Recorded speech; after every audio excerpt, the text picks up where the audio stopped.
마태복음 22장 34절에서 46절까지입니다. 지금 우리가 보고 있는 이 성경 말씀의 시점이 언제냐? 예수님이 예루살렘에 입성하신 다음에 일주일 동안 일어났던 일들입니다. 그게 마태복음 21장부터 시작이 되고 있습니다. 계속해서 그 당시 유대교의 지도자들, 종교적인 권력을 가진 사람들과 충돌이 일어나고 있는 그런 상황을 볼 수가 있습니다. 21장에 보면 성전을 예수님이 청결케 하셨습니다. 그 다음에 도대체 당신의 권위는 어디서 오는 거냐? 당신의 배경이 뭐냐? 이런 논쟁도 있었고, 또 아버지의 말씀을 듣고 반응했던 큰아들과 둘째 아들에 대한 비유도 있었고, 또 포도원 주인이 포도원을 농부에게 새로 주었던 그 종들을 다 쫓아내고 결국 아들을 죽였다라고 하는 그런 비유의 말씀도 있었습니다. 22장 15절 이후에 보면 이 가이사에게 세금을 바쳐야 되느냐 말아야 되느냐 이런 논쟁도 있었습니다. 그리고 최근에 보았던 사두개인들이 예수님에게 와서 부활에 대한 논쟁을 했습니다. 말도 안 되는 설정을 해가지고 논쟁을 일으키려고 했던 그런 부분이 있었어요. 예수님의 대답은 뭡니까? 유명한 대답입니다. 하나님은 산자의 하나님이다. 우리는 살아있는 자로 살고 있습니다. 이 세상은 살아있지만 죽은 자가 있습니다. 끝까지 하나님과 관계 속에서 하나님의 나라에 영원히 나의 하나님이 되는 사람이 누구냐? 예수 믿고 영원히 살아난 자입니다. 아브람도 살아있었고 이삭도 야곱도 살아있었습니다. 그들은 죽은 게 아니었습니다. 그리고 예수님은 바로 오늘 예수 믿고 거듭난 산자의 하나님이 되셔서 지금도 우리 하나님이요 우리 육신의 생명이 사라질 때도 부활의 소망을 가지고 살았던 자들에게 산자의 하나님이 되신다. 이 산자의 하나님이라는 말씀이 대단히 중요한 말씀입니다. 34절서부터 본문의 말씀이 나오고 23장으로 넘어가게 되면 그때 당시는 예수님께서 아주 민망할 정도로 강력하게 쓰시는 말씀이 나와요. 여러 번 반복됩니다. 그게 뭐냐면 너희들에게 화가 있을 것이다. 7번이나 그런 표현을 하십니다. 참 그 당시 종교 지도자들은 그래도 백성들에게 존경을 받는 사람들도 많이 있었거든요. 그리고 성전에서 일을 하는 사람들은 나름대로 또 권위도 가지고 있었고 또 정통성도 있었고 그런 사람들인데 예수님께서 그들에게 화가 있을 것이다. 그러면서 아주 강력하게 책망하는 그런 장면이 앞으로 23장에서 나와요. 오늘 22장 34절서부터 또 한 가지의 그 사이의 질문이 나옵니다. 당시 한 율법사가 예수님에게 와서 묻습니다. 율법사는 성경 전문가입니다. 그가 예수님에게 와서 묻습니다. 어떤 계명이 제일 큰 계명이냐? 그때 당시 유명한 랍비가 힐렐이라는 랍비가 있었는데 이 사람은 계명 가운데 가장 중요한 계명은 네가 하기 싫은 일을 남에게 시키지 말라. 그렇게 가르치는 사람도 있었습니다. 또 당시에 이 아카바라고 하는 이 랍비는 내 이웃을 내 자신처럼 사랑하라. 그런데 한 가지가 빠졌어요. 그 사람의 말에는 하나님을 사랑하는 말을 빼버리고 내 이웃을 내 몸처럼 사랑하라. 그러니까 그때 당시 이 성경을 가르치는 랍비들의 입장들이 약간씩 강조점들이 조금씩 달랐습니다. 35절에 보면 왜 예수님에게 이 질문을 했을까? 시험하여 말하자면 검증을 한번 해보겠다는 겁니다. 당신의 입장이 뭔지 입장을 한번 표명해 보라는 것입니다.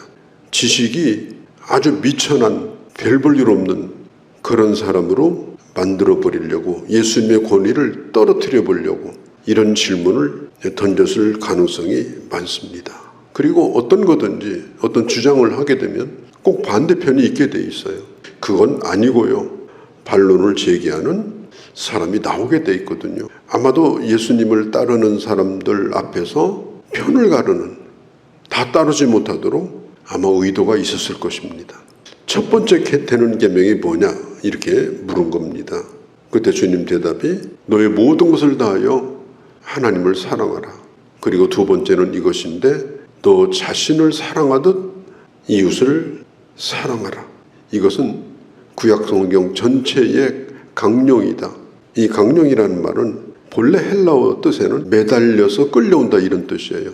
그것만 붙들면 나머지는 다 끌려온다. 그게 본래 헬라어의 뜻이고 또 한자의 뜻도 거의 그런 비슷한 뜻을 가지고 있습니다. 그러니까 이 두 가지만 잘 하게 되면 나머지는 잘 몰라도 다 한 것으로 여겨도 괜찮다. 그런 거예요. 우리가 모든 것을 다 알고 사는 건 아니잖아요.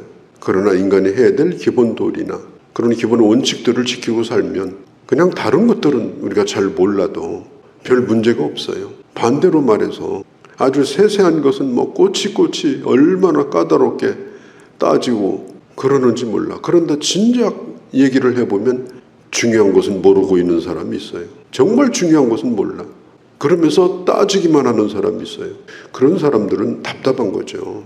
우리가 모든 걸 다 알아서 인생을 사는 게 아닙니다. 또 성경도 모든 걸 다 알아서 예수 믿는 게 아니에요. 요것만 붙들면 다른 것은 내가 몰라도 하다 보면은 그것까지 다 한 것으로 여겨지는 그렇게 중요한 게 뭐냐. 이걸 항상 머릿속에 기억을 하고 살라는 것입니다. 첫째는 하나님을 사랑하라는 것이에요. 거기에 붙는 게 있습니다. 그것이 뭐냐면 다하여 사랑하라. 다른 것과 비교한다든지 그런 사랑이 아니고 모든 것 가운데서 가장 중요한 것으로 하나님을 사랑하는 것을 우선순위로 여겨라. 마음을 다하여, 이 말은 두 마음을 가지지 말라. 참 사랑을 해라. 그리고 뜻을 다하여, 뜻을 다한다는 말은 올인한다는 겁니다. 올인. 도박을 할 때도 쓰는 말이잖아요. 전부를 건다 할 때. 그렇게 올인하는 겁니다. 그게 바로 뜻을 다하는 것입니다. 어떻게 보면 우리가 하나님을 사랑한다는 것은 우리의 인생을 거는 매우 중요한 것입니다. 왜냐하면 하나님은 유일하신 분이고 우리의 모든 생사화복을 주장하시고 과거, 현재, 특별히 우리의 미래와 영혼까지 손에 쥐고 계신 분이기 때문에 그분을 사랑하지 않고 산다고 하는 것은 이것은 우리 인생이 존재하지 않는 거랑 똑같다. 어떤 걸 하든지 하나님 사랑하는 것을 중요하게 우선으로 삼고 살아야 된다 하는 것입니다. 이 예수님의 대답은 너무나 정통적인 것입니다. 정답입니다. 둘째는 이것이니 내 자신을 사랑하는 것처럼 내 이웃을 사랑하라. 첫째, 둘째라는 개념이 뭐냐? 이건 더 중요하고 이건 덜 중요하다. 그런 게 아닙니다. 이것은 질서의 문제입니다. 우리가 인생이 살아가는 데 있어서도 모든 것이 다 질서가 있잖아요. 그 과정이 빠져버리면 그 다음이 안 돼버리는 거예요. 그게 중요하다 중요하지 않다가 아니에요. 꼭 그렇게 해야 되는 거예요. 그래야 다음으로 이어지는 거예요. 반드시 하나님을 사랑하는 것이 먼저 있어야 됩니다. 나는 하나님만 사랑한다. 난 사람 눈치 보지 않고 나는 사람 배려하지 않고 나한테는 사람이 별로 중요하지 않다. 그런 생각을 가지고 산다면 그것은 진짜 지상에서 제일 무서운 사람이 되는 거예요.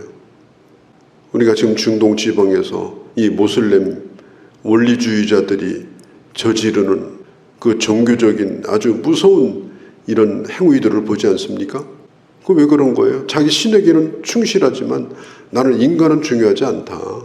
그렇게 하게 되면 기형적인 종교인이 되고 마는 겁니다. 우리는 하나님을 내 모든 전 인격을 다해서 사랑합니다. 그러나 그 뒤에 반드시 따라와야 되는 것이 있습니다. 하나님이 사랑하는 다른 사람을 사랑해야 됩니다. 하나님이 사랑하고 계신 다른 사람을 사랑하는 겁니다.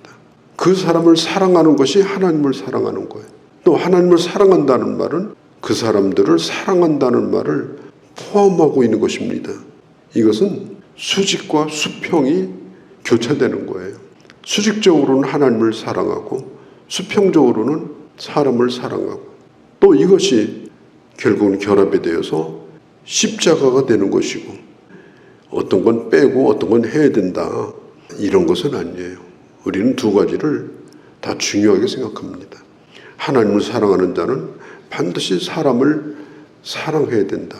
또 사람을 사랑한다고 하는 것은 곧 하나님을 사랑하는 그 사랑 안에서 사람을 사랑하는 것이다. 그걸 잊어서는 안 됩니다. 그 다음에 이번에는 예수님이 질문을 던져요. 이 질문은 아마 그때 당시 종교 지도자들이 한 번도 들어본 적도 대답해 본 적도 없는 질문일 것입니다. 그것이 뭐냐면 시편의 110편 1절에 나와 있는 다윗의 고백입니다. 다윗이 고백하기를 자기의 후손을 가르쳐서 내주라고 했는데 왜 다윗은 자기의 후손에게 내주라고 했느냐? 그 후손이 메시아가 아니냐? 그러면 그 메시아는 곧 하나님이 아니냐? 이런 질문을 던지는 거예요. 그것은 곧 예수님에 대한 질문입니다. 그런데 그들은 대답을 하지를 못했습니다. 46절에 보면 한 사람도 등이 대답하는 사람이 없었고 감히 묻는 자도 없었더라. 그 사람들이 눈치가 백단이에요. 그 얘기가 예수님 자신에 대한 얘기라는 걸 알고 있었어요. 그래서 이 문제를 꺼내고 싶지 않았어요. 입 밖에 내고 싶지도 않았어요. 한번 생각해 보세요. 백성들을 가르치는 종교 지도자들이 절대로 해서는 안 되는 말, 금지된 논쟁이 뭐냐? 메시아가 누구냐? 메시아는 하나님의 아들이다. 이런 얘기를 꺼내면 안 되는 것이 그때 당시 분위기였습니다. 그걸 빼고서 어떻게 백성들을 가르칩니까? 그걸 빼고 어떻게 성경을 가르칩니까? 예수님의 이 질문의 앞에 예수님의 권위에 귀가 질려가지고 이들은 입을 꾹 다물고 그리고 속으로 생각합니다. 나사렛에서 무슨 선한 것이 나겠느냐? 네가 학교를 제대로 다녔느냐? 네가 어디서 교육을 제대로 받았느냐? 너는 지금 누구 허락받고 이렇게 성전에 드나들면서 우리에게 자꾸 시비를 거느냐?